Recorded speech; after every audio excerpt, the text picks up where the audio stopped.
prepared, you'll miss the greatest fight of the year. This Marciano's another Dempsey. Why, the way he belted that Lewis was something to see. Lewis is through for real now. He should have quit while he was ahead. What are you doing here? I thought you were going home. Well, Rocky almost knocked him out of the ring. The kid's got a punch like a 10-ton truck. He'll be the next champ for sure. Well, I better go write my story. Oh. I'll write the story. But you didn't see the fight. I'll write the real story.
It began obscurely back in '32 in the Black Bottoms of Detroit with a kid named Joseph Louis Barrows and a neighborhood pal named Johnny. Man, you should have seen the kid last night. Did he give it to that other guy?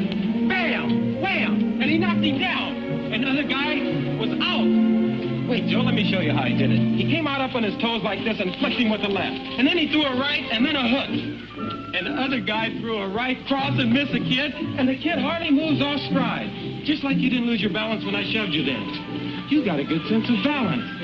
Ain't nobody can knock you off your feet. Man, you're too big. Wait a minute, Joe. I want to show you a picture of the kid. Just a skinny old boy, not a big boy like you. You could be a better fighter than him. You could even earn more money. And I know a guy that could teach you in hardly no time at all. And for only 50 cents a lesson. 50 cents. I ain't got no 50 cents. You mean Professor Watkins teaches you for nothing? Mama give me the money for him. Your ma wouldn't want to do nothing dishonest, would she? She wouldn't want the professor to get money he didn't earn, now would she? Trying to teach me? He earns it. Suppose you don't show up. He can't earn it then, can he? I'll show up. I'm going there now. Now hold up, Joseph. Ain't no reason you gotta go just 'cause you started out. We can get derailed somewhere. No, Mama will be to death. Well, I guess a boy big as you that's scared of his ma be scared to get hit by a man, all right. I ain't scared of nobody. Well, come on then. Let me introduce you to the man. Come on, boy. Heard you want to be a fighter, huh? Yes, sir. Yeah? It's a tough game, you know. You think you can take it? I'll try. Let me see your hand. Let me see the other one. Look pretty strong. Go on the back and put some stuff on it and see how you look on the floor. Put that fill over there, will you?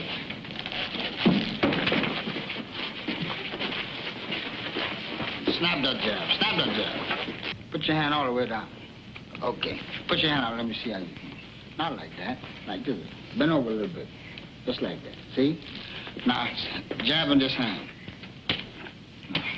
Not like this. This way. Hold your hand out. Let me show you. See? Snap it. You see what I mean? Do it again. That's it. Let me see this hand right behind it. Fast right hand behind it.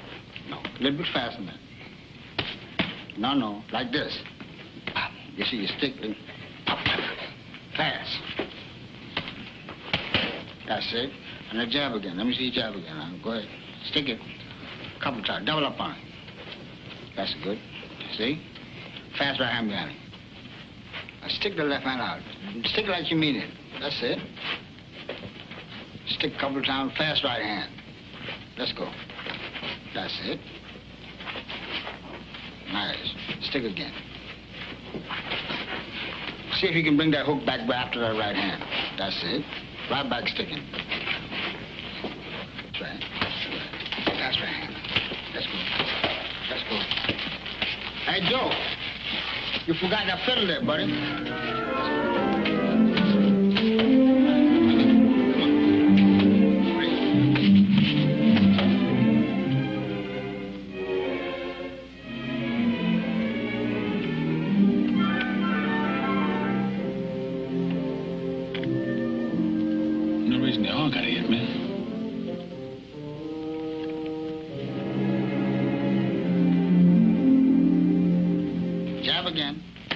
Next time he jab, now you count with the right hand. Jab him again.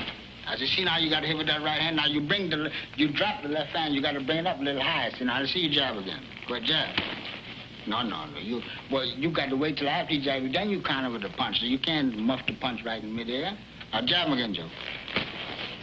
No. See how you do? Like this. Can't you do like this? And bring it right back here. He can't hit you over this as long as you got this hand like this. Now jab again. Hi, Mom. You and I have a business conference to hold. Joseph, these are hard times, you know that. You know what it means to pay 50 cents a lesson for violin lessons. You know how hard it was for you to get that job at the factory. Well, for 6 weeks now, you've been coming home with a black eye, a cut lip, or a puffed up hand. And today, Professor Watkins comes to tell me that you haven't been to him in all that time. And now we find your name in the newspaper as a prize fighter. Semi-finals Friday night. Joseph Louis Barrows.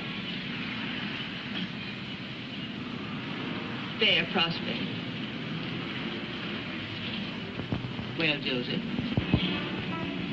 Mom, I didn't steal the money, Mom.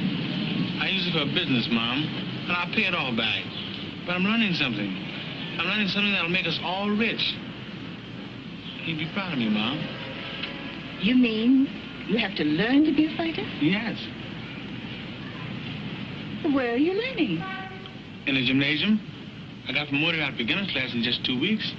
Why, Shorter Lennon is training me himself. He says I'm his prized pupil. Are you sure in your heart this is what you want to do, son? I know it's the thing I can do best. You must promise me that now that you're in this thing, you'll give it all your thought and strength.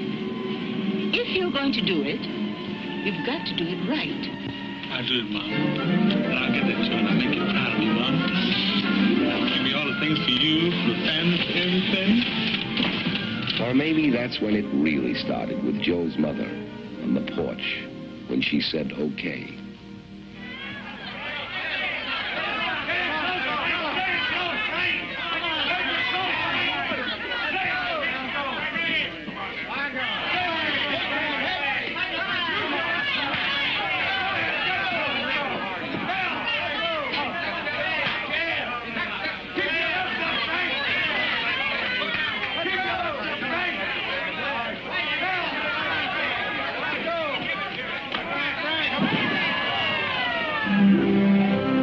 Anyway, Joe won the Detroit Free Press Golden Gloves 175-pound class. They gave him a trophy and sent him along to Chicago for the Tribune's glove finals. He was carrying a cardboard suitcase, one change of clothes, and the family Bible.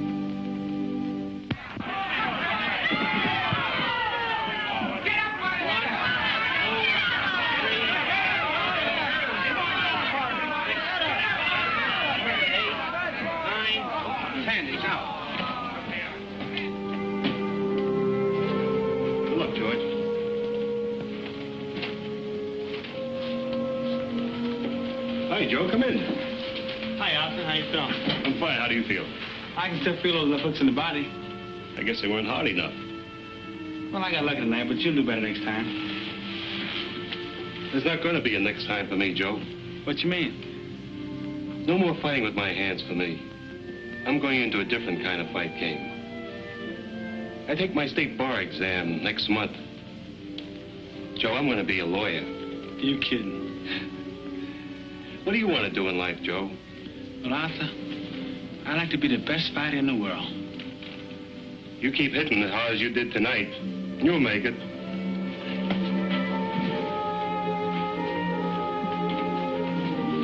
Hey, Arthur, when you pass this law stuff and become a lawyer, I'd like you to be my lawyer. All right, Joe. I'll consider myself retained. Thank you. Joe won the Intercity Amateur title, then the National Amateur Light Heavyweight Championship. Now he was ready to turn pro. The place was a Southside Gym in Chicago. The year was 1934. His trainer, Jack Blackburn, pound for pound, one of the greatest fighters who ever lived. Blackburn? I'm Joe Lewis. Mr. Rochford sent me for you, Mr. Black. I'm Blackburn. That's Black over there. Hey, Julian. Yeah? Time. Mr. Black, Joe Lewis. Well, hello. We've been expecting you. Come with me. Hey, Joe. You been carrying that bag in the same hand all the time? Yes, Mr. Blackburn. Come back here.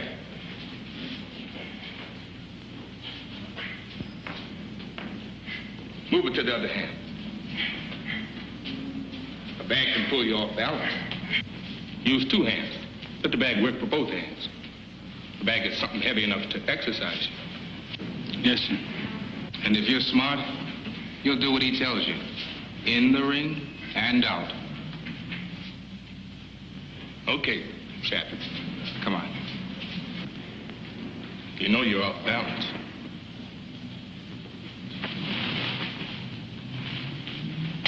Keep that right foot back of the left. All the time. See? If I can't push you off balance, it's harder to knock you off balance. Remember that. Balance. The secret of a great fighter. Balance. Yes, sir. Balance.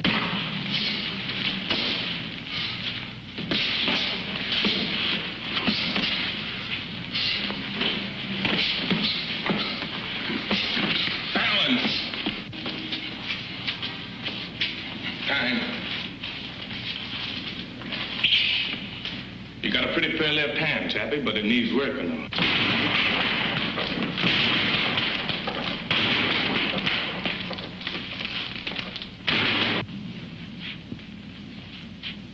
Now you try.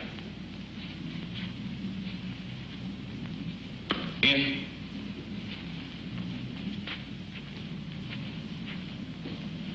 Now hook to the body. Keep your right hand up so you don't get hit with the right.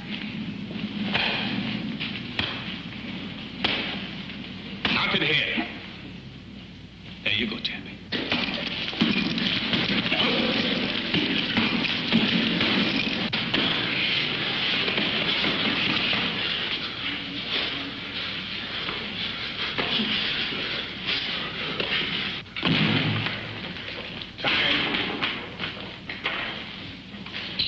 Got a pretty good left hand, Chappie. Not good as Joe Gans, but pretty good for you.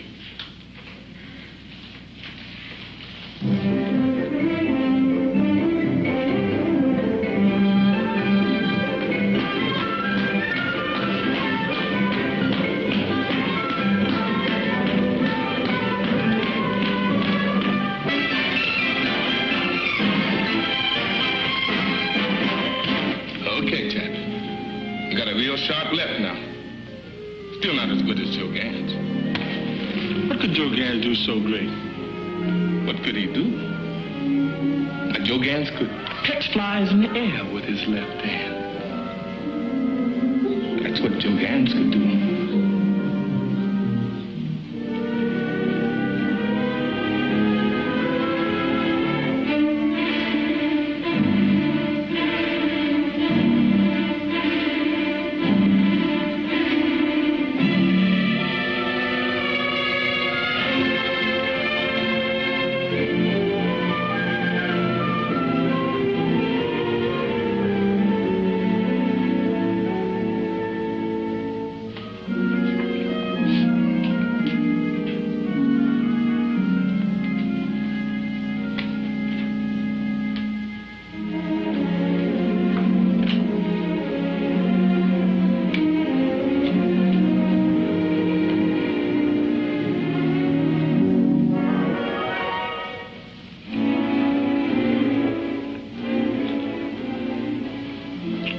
What was that man's name again?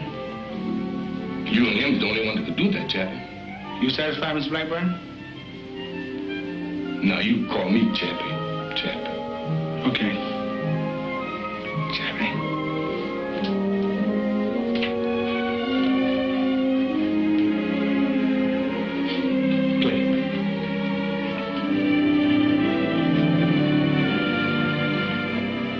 Joe came home to Detroit 8 months and 16 KOs later.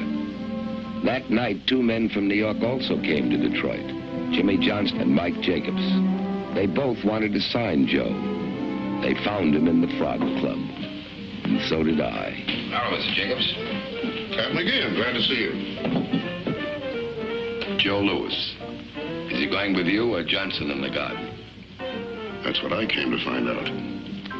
Come on over to my table. We'll get the answer together.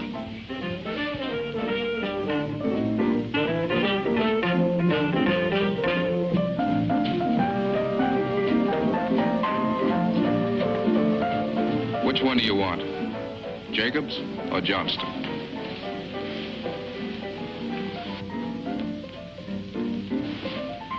I'll take Johnston, the garden guy. He's closer. Well, Joe, you know what we're trying to do. Both of these men have made offers. All we can do is get both offers and try and decide what's best. They both have good stories, too. But maybe it's you who ought to decide. Anyway, here we go.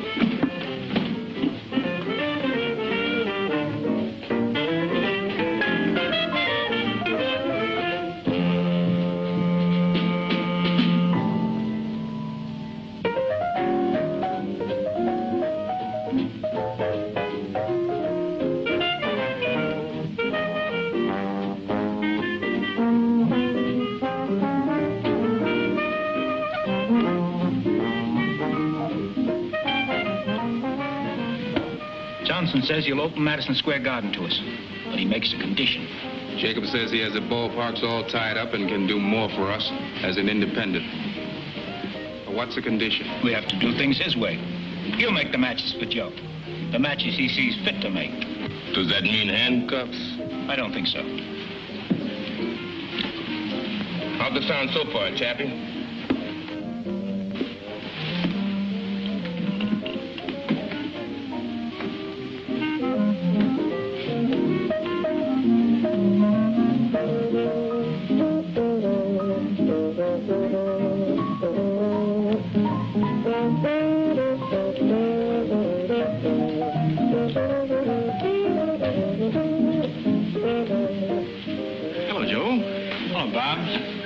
Say, that was a real nice fight tonight.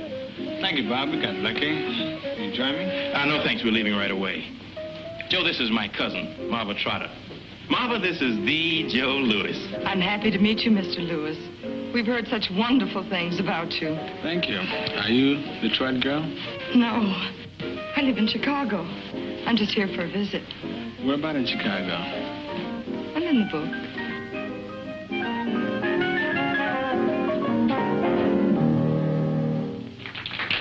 Good night.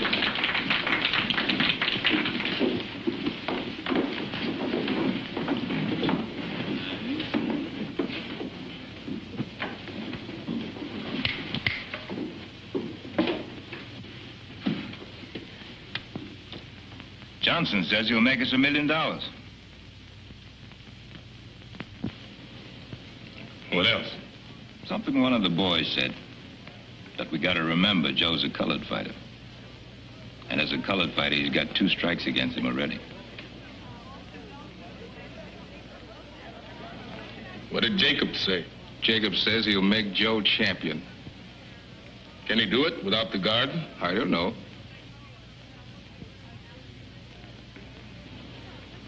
Well, which one do we go with, Chappie? We'll go with the man that'll make us champion. Chappie. Joe, meet Mr. Jacobs. We're with you, Mr. Jacobs, all the way. You made a good choice, Joe. Tad McGeehan, newspaper man. Nice guy. How are you? Fine, Tad.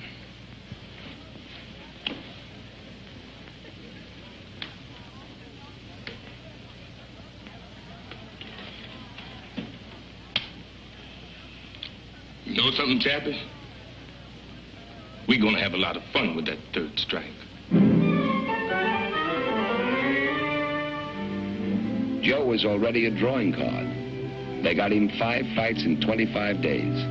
Then sent him on to New York for his first big-time fight with Primo Canara.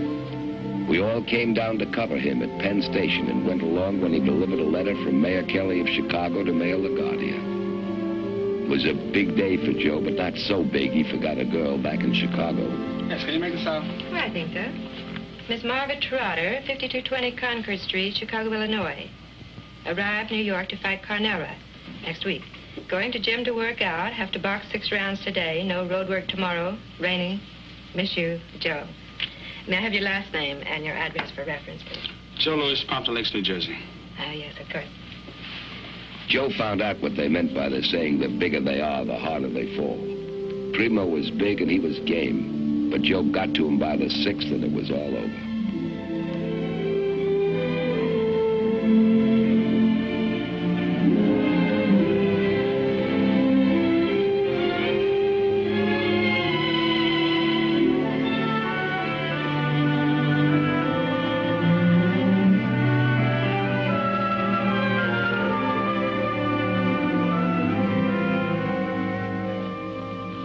Marva, now you listen to me. Don't say a word till I'm finished. Now, we've been going out together now for quite a bit. And it's about time you know how I feel about you. A man can't always live in training camps and hotels. He's got to get out and meet other people. Not fighting people. People like you. I love you and I want to marry you. Now, if you don't love me, you tell me so. Do you love me?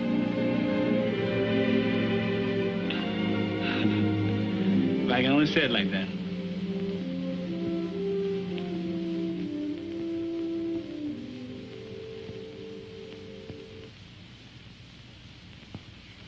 Congratulations. Congratulations. Yes. You're going to be very happy. Long and happy life.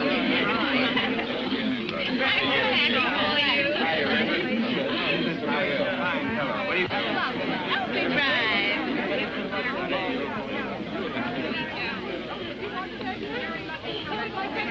I know. You're leaving to fight Max Baer.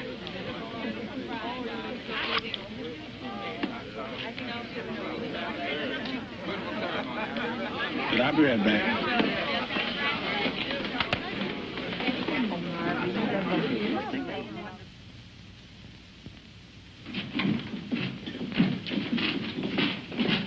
Mr. Black, what did he weigh? 196. Say, Joe, did you read where Dempsey will be in Bear's Corner? Mm-hmm. Well, will Dempsey being in Bear's Corner bother you? Can Dempsey hit me from there? No. Then he won't bother me. Main event, 16 rounds, reachable, presenting sensational Californian and former world heavyweight champion, Max Baer.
Mike Jacobs sent me those IOUs you signed. What on earth did you need with all that money? Some fellas in Detroit. We got a business... Do you mean a business project? Yeah, that's the word. Several million people live in Detroit. Sometimes I think every one of them has borrowed money from you, Joe. I told you. It's a business project. But I was under the impression you're going to check some of these projects with us. But it's friendly business. With friends. You're getting rid of money pretty fast, son. You can't keep it up at this rate. Don't worry, Arthur. If I need some more money, I'll get it from Uncle Mike.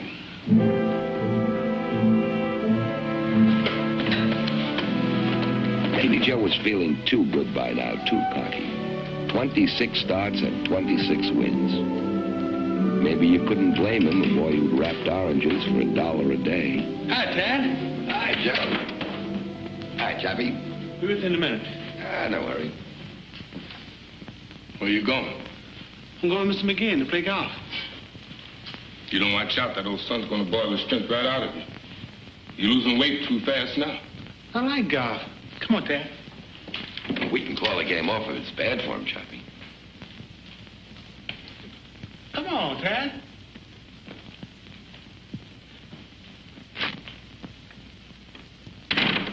Joe, as you know, you've been chosen by Ring Magazine as the Boxer of the Year. You've been selected not only because of your accomplishments inside the ring, but also because of the fine sportsmanship and conduct you've displayed at all times. Congratulations, Joe, and good luck. Thank you, George. And I'll do my best to live up to this. Well, I guess it's time to cut the cake, Joe. Remember, you get the first piece.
What's it look like?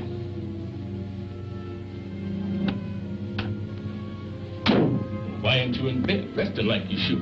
Feel too good to rest, Chappie. You fighting Schmeling tonight. You'll be there. You ain't never fought no real first-class counterpuncher before. It's always first time. Drop that club and get into that bed.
What I'm doing wrong, Chappie? You're already done.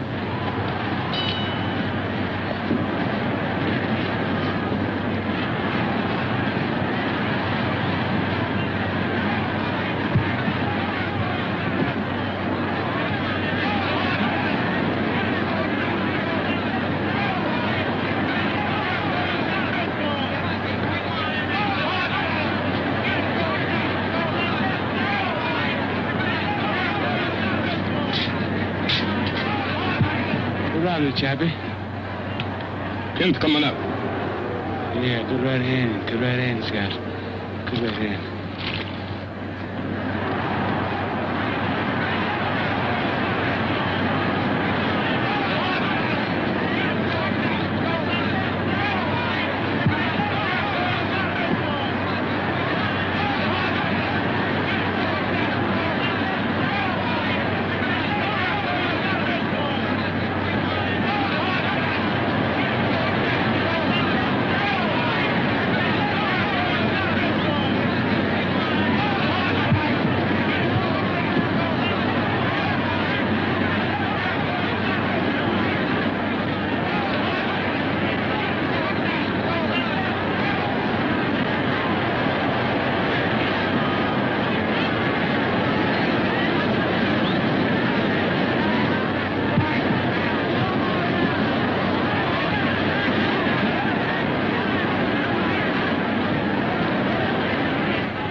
What happened, son?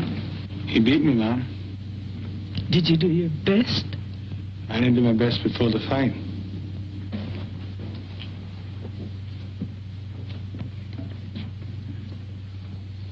Joe,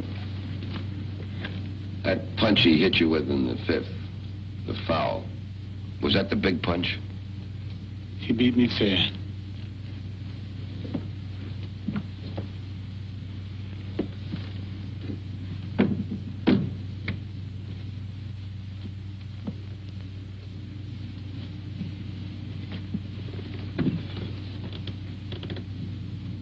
There was a lot of trouble in Harlem tonight.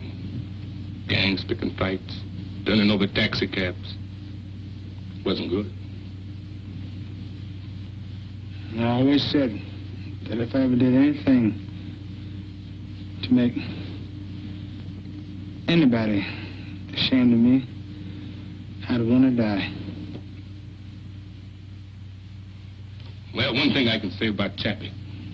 He never makes the same mistake twice.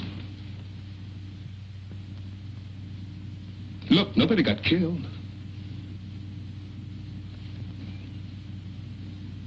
We just got to sit back a little, that's all. What we got to do now is start afresh. Make up for that time we just lost. So you all got set back a little. Now you got to make up for lost time. Lost time. You don't know the meaning of the word. Look at him. Nobody got killed, you say. How do you know? Were you in the ring? Was it your face on the floor? Joe was my husband. He belongs to me. He's not going to end up like everybody else. Cut and bruised. Just a few more easy fights, that's what you said. An old fighter like Schmeling. Joe, can't you see what's happening? Honey, I've got to make it good to the people that counted on me. Counted on you? Counted on the money they make on you. What about me? What about us? Who's counting on that? Where do we stand? What about our future, Joe? Well, this isn't the time to talk about that. What better time than now? Look at yourself. What'll these people mean to you when all this is over? And what'll you mean to them? don't you leave him alone? Better still, why don't you leave us alone? How much of him do you want? Joe, we're losing something. Whatever it was we had, we're losing it. I don't know if we ever had it. It isn't just a spite. It's us. Please, dear, take me home. And now for the headlines in sports. Max Schmeling, the former heavyweight champion, arrived here late this afternoon on the Zeppelin Hindenburg. The German boxer who knocked out Joe Louis last June informed reporters that German track and field stars in the recent Olympics all told him that they had been inspired to greater efforts by his victory over Louis. Schmeling said, quote, "The Fuhrer's heartiest best wishes accompany me to America," unquote. The former champion also said that I offered Schmeling $300,000 for a return fight, and he refused it. Of course, he'll only fight Braddock for the championship. So let him. He'll only have to fight me afterwards. But the thing is, Joe, we don't believe that he'll hold still long enough for another shot. He's got to. It's only fair. Joe, it's not a question of being fair. Schmeling can't take a chance on losing to you. Hitler couldn't go for that. If he wins the championship, they'll never stop yelling about Aryan supremacy. They'll freeze that title so cold, nobody will get a crack at it. Unless some bum of their own.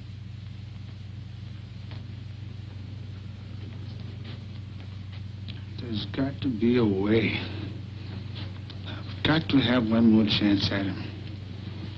Can't let one mistake ruin my whole life.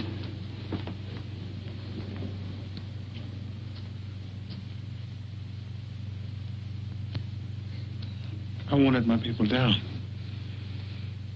You heard what he said. Calm down, Chappie. There's got to be a way. There is. I'll call my lawyers, and then we'll talk with Jimmy Braddock.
Thanks, Wallace. Good luck, Joe.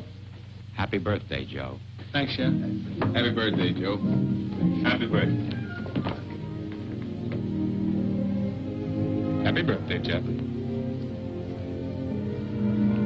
Remember the last one? Schmeling. Hi, fellas. Hi. Happy birthday, Joe. You sound like you bought a real present. I sure have. Federal judge just ruled that the Braddock fight is on.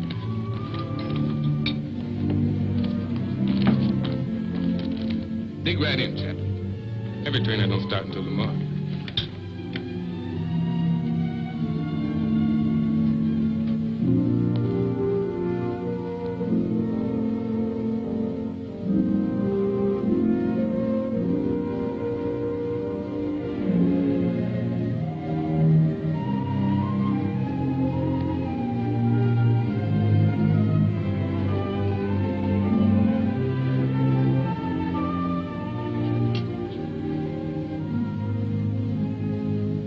You eat it, Chappie. I'm not hungry.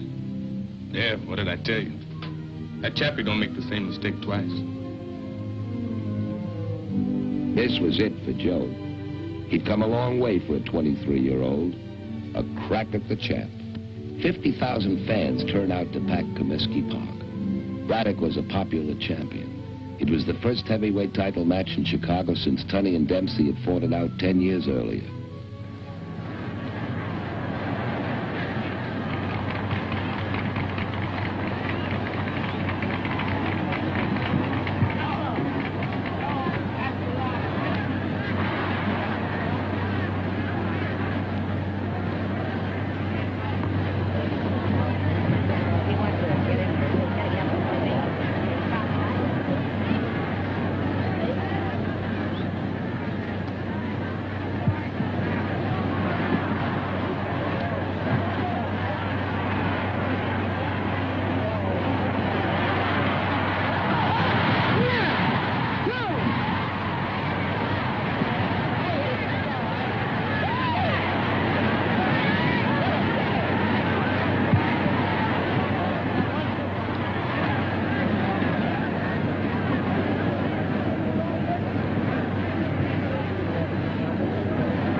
Congratulations, Joe. Thanks, Nick. We got lucky. You're the heavyweight champion of the world. Not yet, I'm not.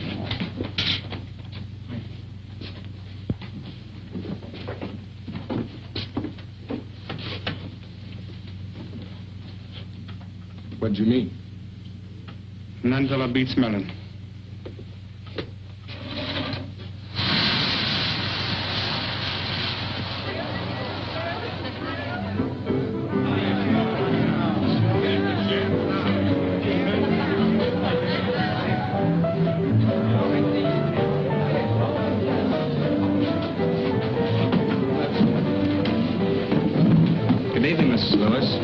Good evening, Chad. How are you? Good. Show will be on in a minute. Thank you. Now, ladies and gentlemen, we come to the highlight of the evening. Accompanied by the Ellis Larkins Trio, the internationally famous songstress, Miss Anita Ellis.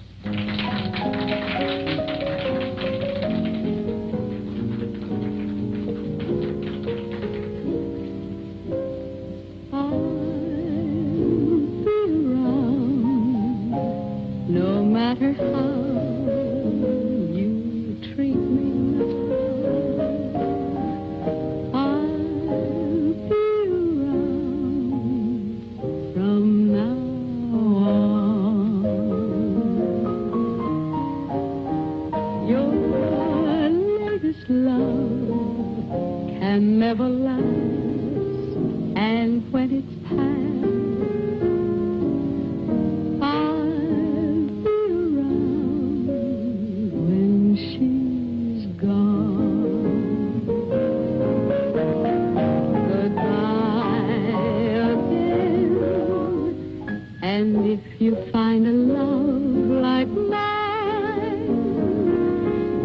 now and then, drop a line to say you're feeling fine. And when things go wrong, perhaps you'll see you're meant for me.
Max came back from Germany with the blessings of Hitler and the Third Reich. He figured on finishing Joe no later than the 5th round. And so that's what's got me worried. And that's why I want to hire Mannie Seaman to help me with him. Trouble is, I'm like a school teacher with Joe. I'm always after him. I need somebody to soothe him down. This time, Chappie don't need no discipline. Okay. Let's have a talk with Seaman. Ask him in.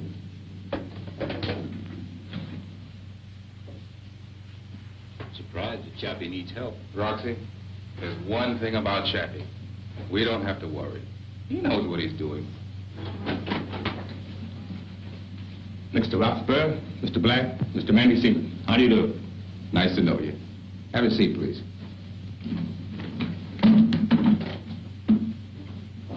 Chappie here seems to think you can be of some help to us with Joe. We know you trained Benny Leonard and 5 other world's champions. I hope I can do you some good with the big fella. All right. See what you can do. Okay. Lots of luck. To tell you the truth, Mannie, I've been having one of my bad spells lately, and I sometimes don't feel up to working right. When do we stop?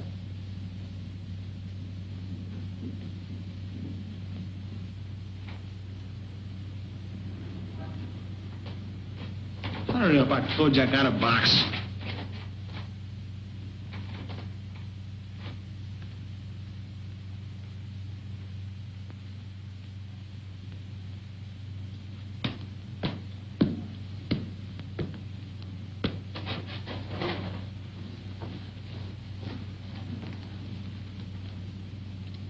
What do you think? The trouble is he's too tight, too tense. Yeah. If he keeps going like this, he's going to sweat himself out and leave the real fight here in the gym. He's pressing too hard. He's too anxious. Mannie, I wish there was some way we could loosen him up, relax him. But when a boy's young, it's hard for him to relax before a big fight. I remember my first fight with old Sam Langford. I was training hard. Sam Langford. Maybe that's our answer. Old Sam. There you go, Mannie.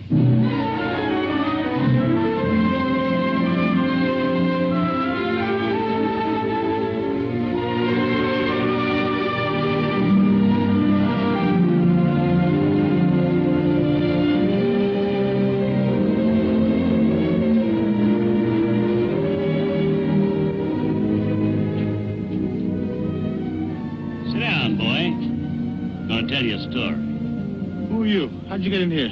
I'm just an old fighter. Nobody but reporters allowed in this camp. How'd you get in? Old Jack Blackburn brought me in. Oh, well, I got things to do. So long. I said sit down, boy. If you don't sit down, I'll have to get up. And if I get up, I'll have to go lick that old Jack Blackburn again. You lick Chappie? That's something I got to see. I can lick him all right. Licked him 4 times. Sit down, son. Nobody ever licked Chappie 4 times. You wait till I tell him what you said. Oh, nobody have to tell him. He's right there now, listening. I don't see him. He's not there. He's there, all right. You don't have to see him. I can feel that skinny old tricker.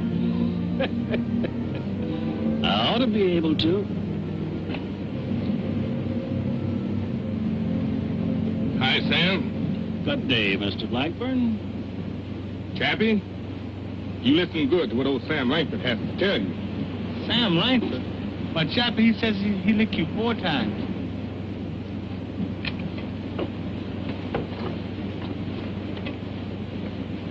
Sam, you know you never licked me. 4 times you tried it, and 4 times it was a draw. Now, 3 of those times You know I licked you, Chappie, 4 times. Don't go lying to this young boy, Chappie. Sam, you know you never really licked me. No? You want me to get up and lick you again? I say good day to you. There you go, Chappie.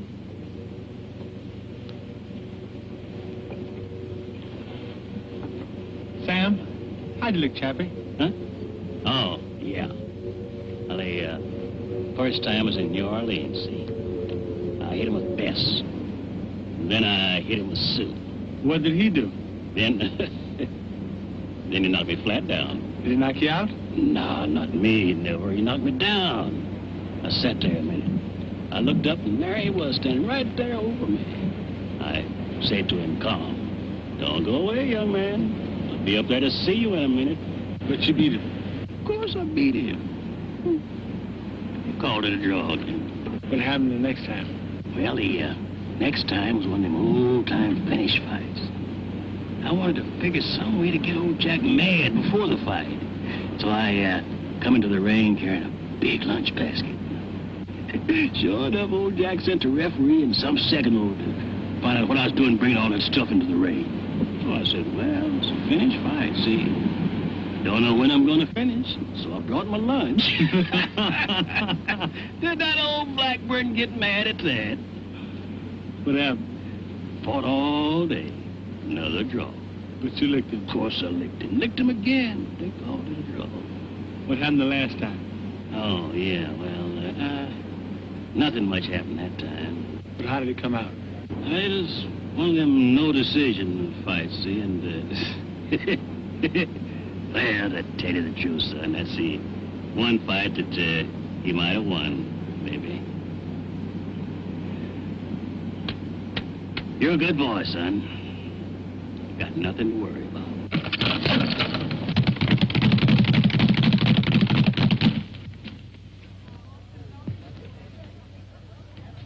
He let it out a left. It was sharp. It was hard. Go right to the mark. Chappie could tell you. That boy could hit with that right. Hi, fellas. Hi, Dad. I just came from Schmeling's camp at Nepodak. He gave me quite a statement. Sit down, Terry. Have some coffee. Yes, I had a very interesting conversation with him. Yeah? Tell you what he said. He said, having beaten you once, you'll have an inferiority complex that you'll never be able to shake off. You gonna see him again? Yeah, I'll be seeing him.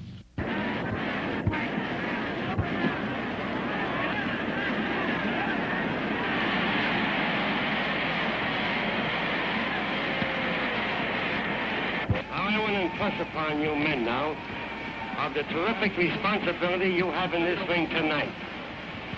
Not besides the unseen audience that is listening to this, but this great and enthusiastic crowd that have come out here and expect to see one of the greatest fights they've ever witnessed. There you go, Chappie.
I'll be in shape for the fight in less than a month. I can't come home now, honey. But it won't be long, I promise you. Well, why can't I come up to the training camp with you? No, honey, Chappie wouldn't stand for that. Chappie, Chappie, Chappie. Always Chappie. Maybe you ought to be... Anyone could come and get it. They came, and they got it. But every fight separated him from Marva. Training camps, his handlers, time, distance, and the demands of an awestruck public came between them.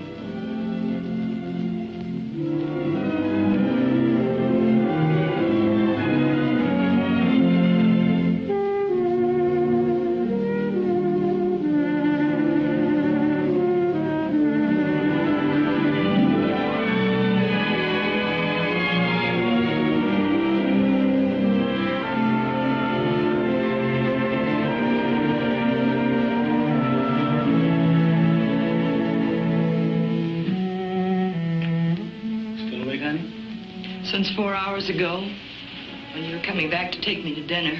I'm sorry, honey. I couldn't help it.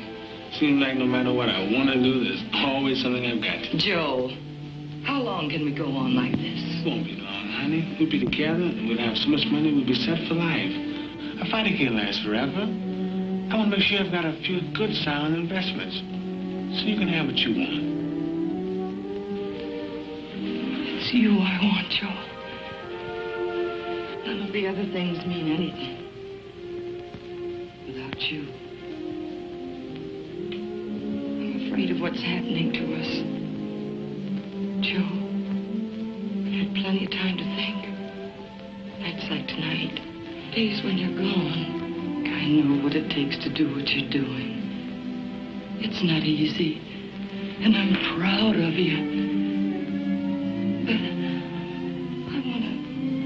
Be with you. Miss you so much at times. Getting to feel it's a kind of weakness to want you.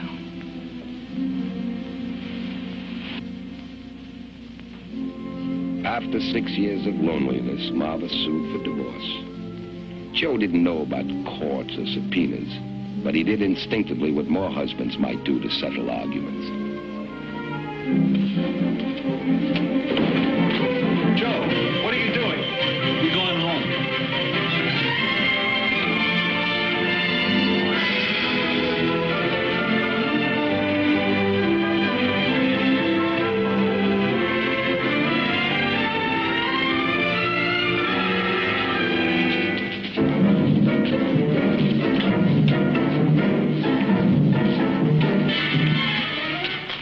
Mannie. Jack. You better take Chappie up in there tonight. What's that? That old arthritis working on me again.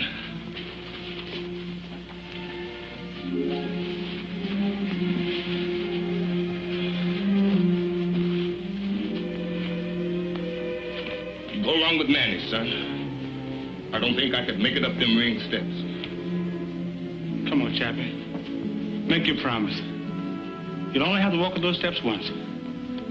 Okay, we go.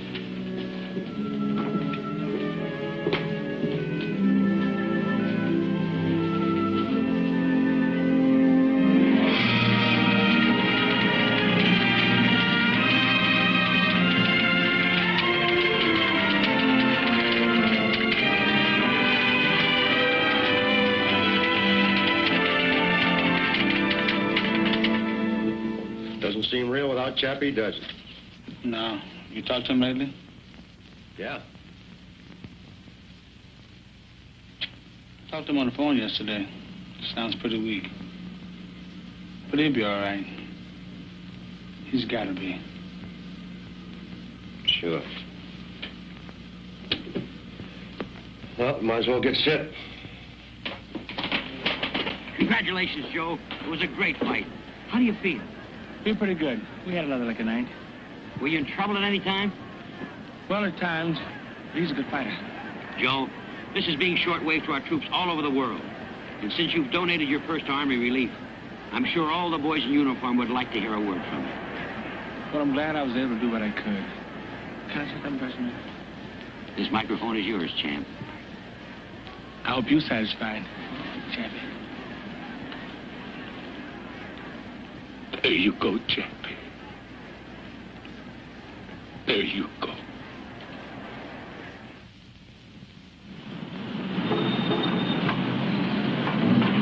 In 42, Joe left Uncle Mike and signed with Uncle Sam for $21 a month.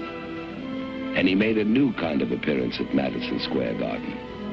It was a Navy relief show, a night of stars with celebrities from Broadway and Hollywood. Walter Winchell called Joe up from the audience and presented him to the people.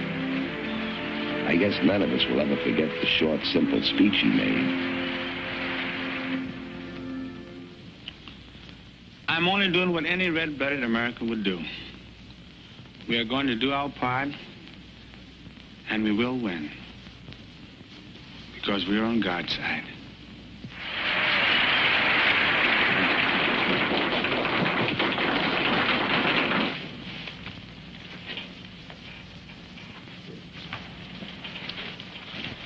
Sergeant Lewis.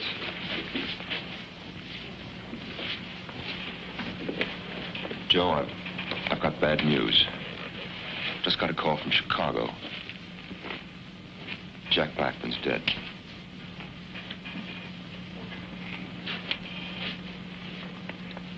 Chappie?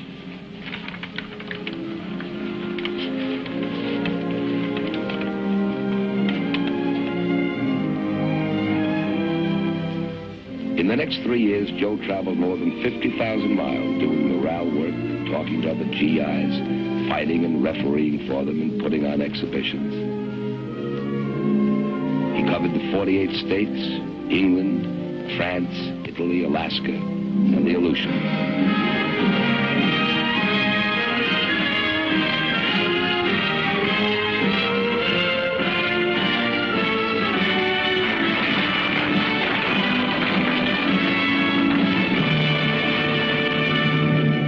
Then, like several million other men, he came home to stay. And to see his daughter, Jackie, already grown into a little lady.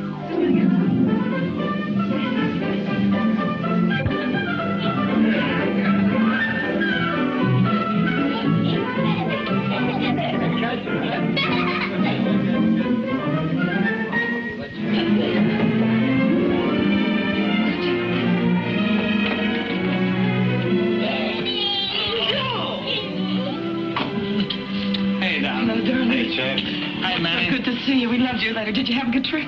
Oh, wonderful. You love Daddy? How much? Put him in my house. Go pretty, Mannie.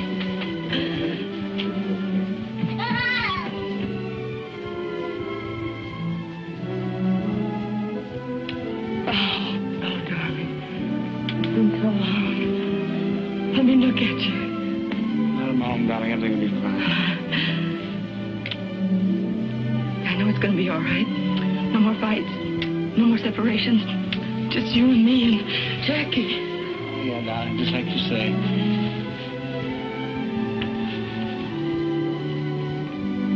Now, to give it to me straight, without all the big legal words.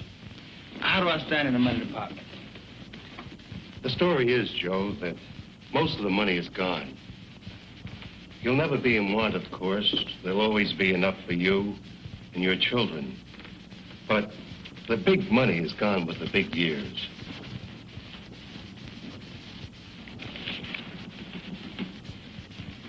You mean I'm broke?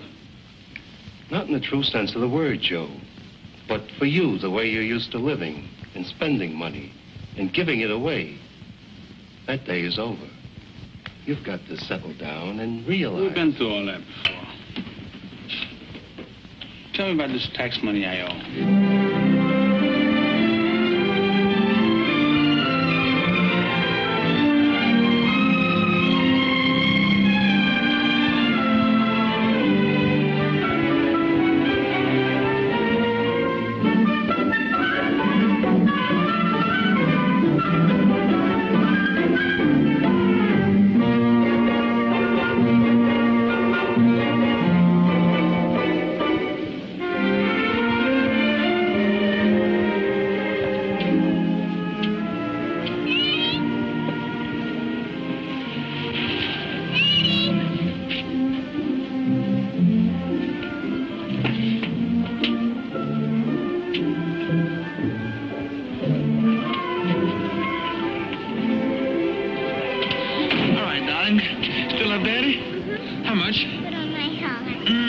She ready.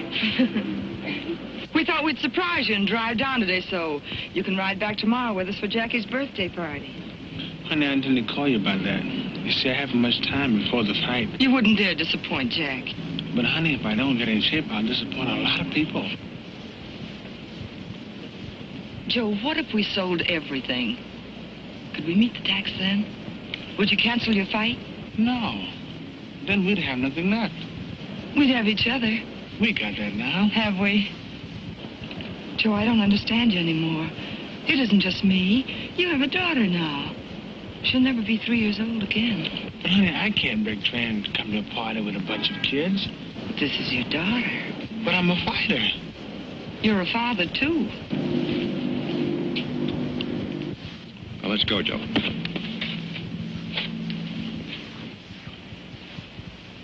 Good evening, ladies and gentlemen. Here we are at ringside, waiting for the main event, which, as you all know, is for the heavyweight championship of the world. The much-discussed return match between the challenger, Billy Conn, and the champion, Joe Louis. Say, Mannie. Yeah, Joe? You ever thought what it's like to be the best? The best in what you do? Sometimes I've thought about it. Sometimes a lot. Like two hands. Never could hold a fiddle. But I could punch. Hold still a minute, will you, champ? That's what I mean, Mannie. Champ. That's the best. People watching you. All the time watching you. You get on the elevator, you get watched. You step out of line, they don't understand. Not when you're the best, they don't. Too many people counting on you.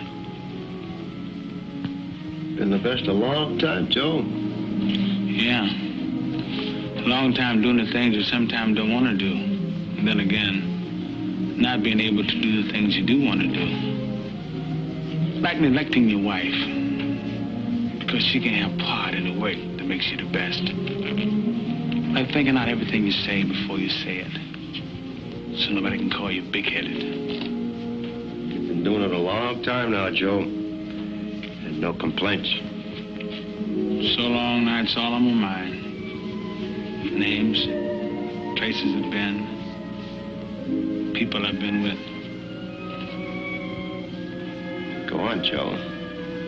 Talk it up. That's it, man, I can. You and Chappie, the only one I ever said this, mister, outside of Marva. There's something I got inside. Something I can't let out about. Now, look, son. You've been away a long time. You get a chance to look at things from the outside. You can't always put the pieces together right away. But you're back, champ. You're back to stay. Then there's that other thing all the time. What other thing? That stuff about 2 strikes. That makes it even tougher, man, to be the best. Because if I make one bad move, it doesn't only hurt me. It hurt lots of people. You're a big man, Joe. I keep thinking I used up my 3 strikes by now. Yeah, I know. Chappie told me about that a long, long time ago. There's one thing you never heard him tell. He told me. Chappie told you some secret? He said he figured the way you acted, you'll earn those first 2 strikes back. That Chappie. He never allowed room for mistakes. You know, man, he built me hard 2, 3 times. I guess he had good cause. How's that feel, Joe? There you go. Are you ready? Ready? He's been ready all his life.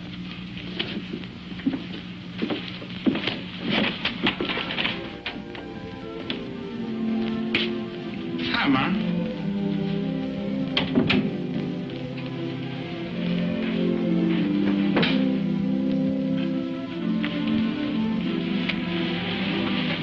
What are you doing up so late? Marva asleep? Are you all right? Sure. Let me see.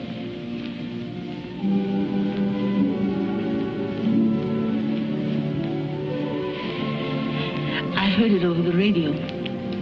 The way it sounded, I thought you were hurt. Billy wasn't fooling. Sure you're all right?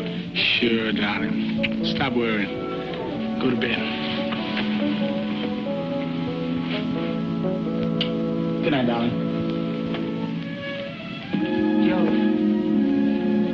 Yeah, Ma?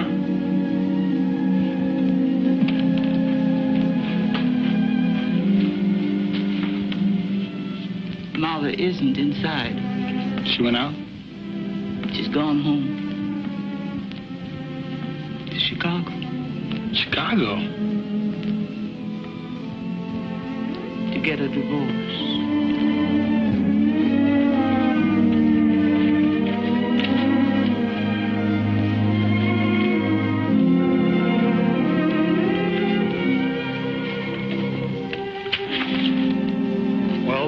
It's all settled unless you have some objections.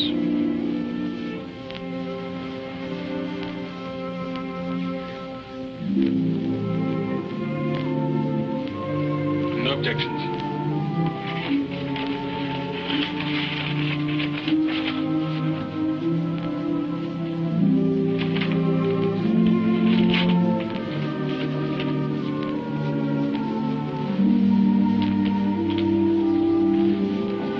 To pay off his debts, Joe fought exhibitions from coast to coast through Central and South America for the next 2.5 years. Finally, he made the announcement all his friends had been waiting to hear. Boys, I got news for you. You listen too, Arthur.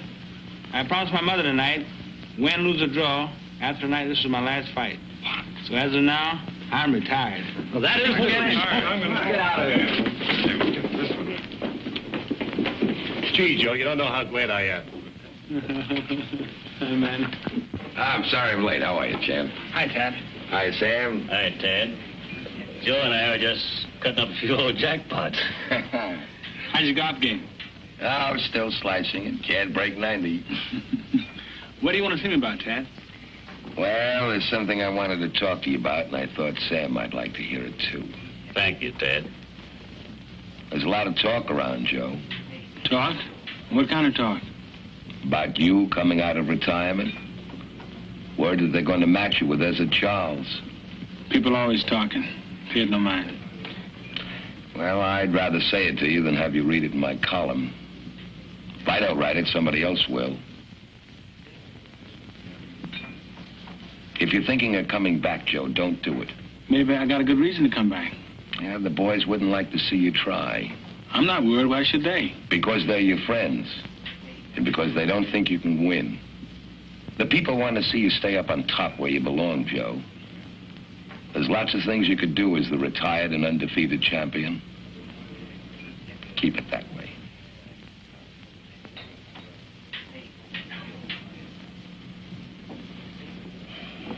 Okay. I said it. I'll have a cup of coffee, huh? You know what Chappie would say to you now? But I'm a fighter, Sam. The only way I know how to make money is to fight. The man's giving you good advice. Better advice than most fighters get. Better advice than I ever got. You won't pay no mind. How do you know? I know you, son. Sam was right. Joe tried to come back. They matched him with Ezra Charles. It was Charles all the way. We sat at ringside watching the remembered precision of Joe's fists fail and go. And then was October. Joe was to meet a 28-year-old from Brockton, Massachusetts, unbeaten in 37 fights. A kid named Rocky Marciano.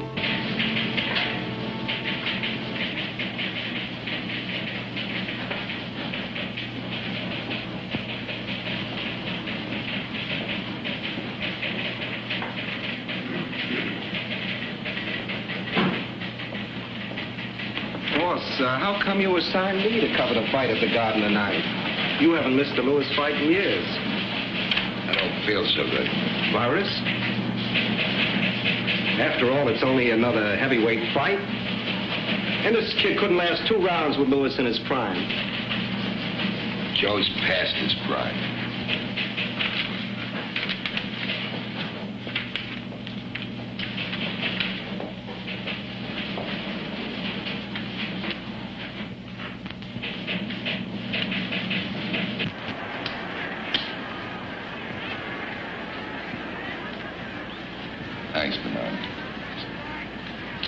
Didn't feel like bucking the crowds tonight, Mr. McGeehan? I get nervous in crowds. You're a good friend of Lois, Mr. McGeehan. Is he in shape? Warm this up, will you? Yes, sir.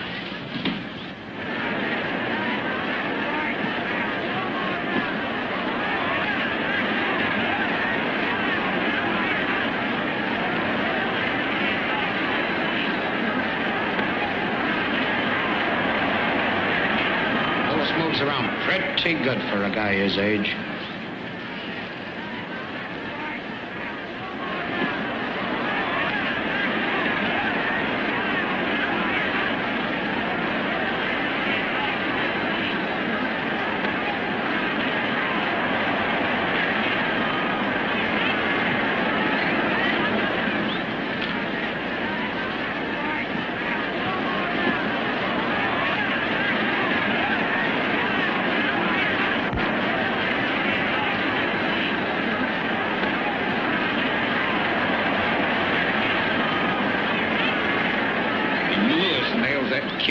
Right, you look out.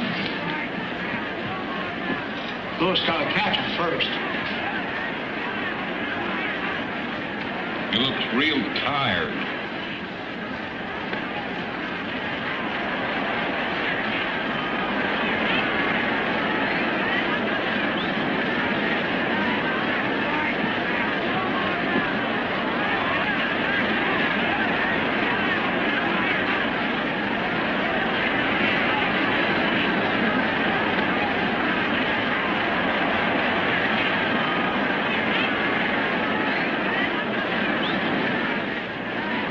Joe's down.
Wait a minute, Joe.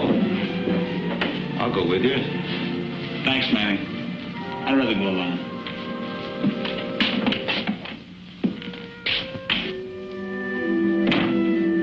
And so tonight I saw the last fight in the career of one of the greatest fighters of all time. There are none among us who will not write finish to the end of an era.